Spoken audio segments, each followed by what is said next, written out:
Alright guys, another sad video today. 75 gallon is gone. The other 75 gallon is about to be torn down.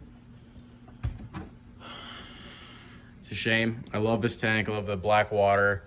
The lights coming down from the top throw out a lot of shadows and shimmer. It just looks really cool and really natural. It's semi-lit, so it's just really dark most of the time. That light's not normally on it. So normally looks like that, something along those lines. A lot of glare from the windows and stuff around it.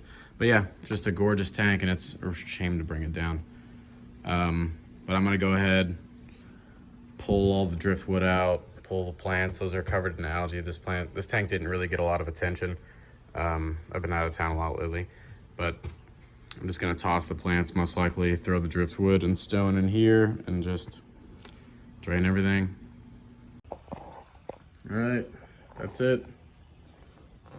Tanks are both down. End of an era. Sad times. Really sad. Psych! We're gonna be setting up the 75 gallon with the Africans here. But yeah, this is my girlfriend's house. She has decided that she wants a tank. She wants, or I guess she just wanted the leopards. But yeah, I have all of the wood that came out of the leopard Tacoma tank and all of the wood that was in the 75 gallon nature aquarium. And that is all going to be used in this aquascape. It's gonna be a lot of wood. Sandy bottom, same kind of thing I was going for earlier, but probably not a tree trunk. I wanted to kind of just, I don't know yet. But yeah, so I have to install the lighting again, and the filters are already set up, and just gotta do the light and start aquascaping. All right, so this is what we've got so far. That's my girlfriend. And so yeah, I've been working at the structure for a while. Usually when I go into scapes, I have some kind of structure or like style in mind, like an island or triangular or some kind of weird thing. But this, I just really came in not knowing how I wanted to do it. Like in the last scape you saw, it was a tree trunk base. But this is, I've always been trying to accomplish something more along the lines of this, where it looks like a bunch of wood, like from a tree that eroded at the bottom of a river, and it's just lots of stuff piled on top of one another, where it just looks just really natural. And that's what I'm slowly zeroing in on. Like you can see, this piece just looks gnarly by itself.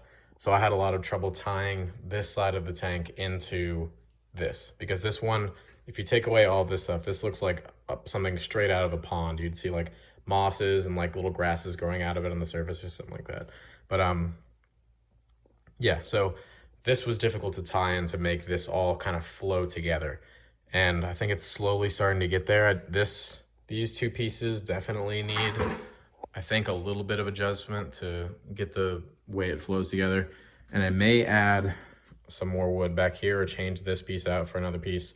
I don't know yet, but this is what we have so far. All right, and this is the final hardscape we're gonna be going with. I'm not gonna plant it today or do anything like that. That'll be in a later video. But yeah, I think it came out very nice. Ooh, sorry, buckets. This section gave me a lot of trouble, and this section back here gave me a lot of trouble. I think it came out really well though. I wanted to leave a little bit of negative space just for the sake of flow and just for the sake of just negative space. I think it looks much better like this. And these two pieces gave me probably the most trouble, just getting these to flow with everything else properly, because there's a lot of differences in the pieces in this composition basically. Like I left out this, and this. This is a gorgeous piece, but I just couldn't find a spot for it. And I have a really bad tendency to try to use every piece that I have at my disposal, and that usually leads to an overcrowded aquascape. But it's important to not use everything unless you need to use everything. But yeah, so this is what we're gonna go with. I think it came out very nice. But yeah, it's time to film, or it's time to fill the tank. And then we'll get the filters going, prime it, and get the fish in. All right, so it's the next day, it's the morning. The tank has cleared up.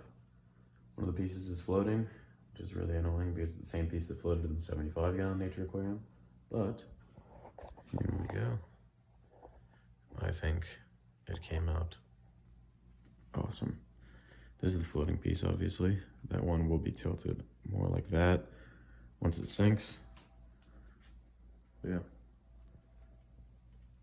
I am unsure about what I'm gonna do with the planter because it does block a little bit of light to this back piece. So bring this out. That back piece becomes a lot more visible and it helps with the aquascape the way I wanted it. But I'm not sure. Also having it dark back there does look kind of nice. It's just like a shadow. I'll decide later. But yeah, the leopards and pumas were just all out, sitting right about here, swimming around. I've been standing here like filming for a while, so they went back into this little spot. There's one right there. And another one where you can kind of see. But yeah, they're all doing really well. I think this scape came out awesome. I think it's an awesome biotope. But I'm gonna go ahead and plant it in the next few days or after this weekend. And then, yeah, then we'll just enjoy it. But yeah, thank you guys so much for watching. Don't forget to like and subscribe, and hopefully I'll see you guys next time.